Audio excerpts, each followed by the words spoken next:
Pero matindi raw ang level ng isang ito. Meet Superman.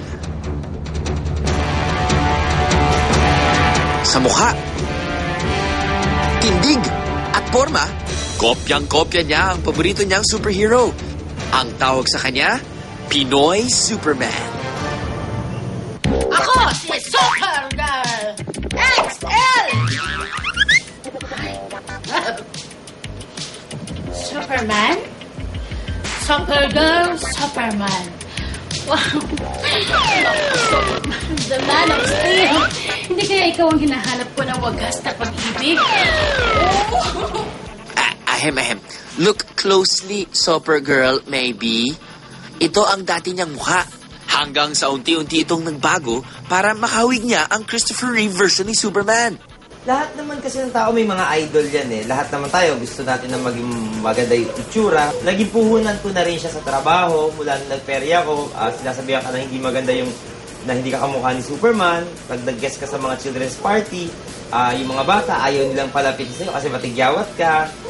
So parang naano mo sa kanila na balang araw maging Superman yung itsura mo talaga.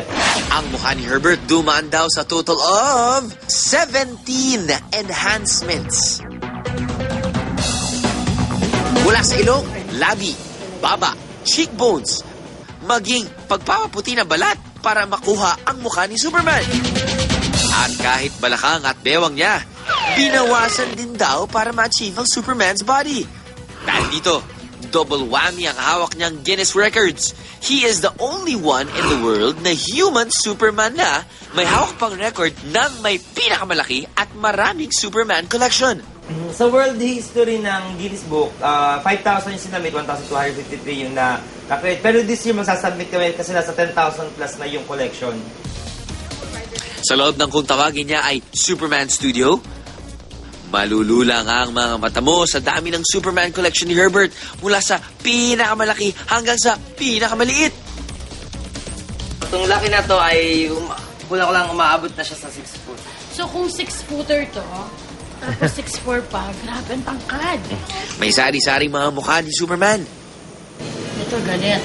Ito nakapout eh. Ikaw nakapout ka. Siya hindi. At one time sa buhay din pala ni Superman, naging pangu siya. So kung meron kang paboritong Superman, ako, ito yung paborito ko. Ayun. Kaya pala malapit ka sa puso kasi parati ko nakikita nga yan dito sa bahay. Ito? Oo, di. Ba't naman yan na napili mo sa dami ng collection dito sa bahay? Kasi yan, lakas na Malapit sa puso. sulok-sulok sa buhay. Three Little Pigs and the Mother. Naitago pa raw ni Herbert ang isa sa pinakauna at pinakalumang Superman toys na mahigit 2 dekada na. Tsaka parang sulat kamay mo pa yung letter S. Oh, maganda nga yun dati. Nanda ko pa yan. Pentel pen yan. Color pen yan na ano. Yun nga lang, laki ng kamay ni Superman. Halos buong bahay, kahit saan ka lumingon, may Superman, pati kusina. So lahat ng mga kainan mo, plato, Ayan. platito, baso, Superman. At CR. Parang Superman Museum na ngang maituturing ang bahay ni Herbert dahil pati mga lumang larawan ng mga naunang Superman tulad ng larawang ito ni Kirk Allen, the first Superman actor, meron siya.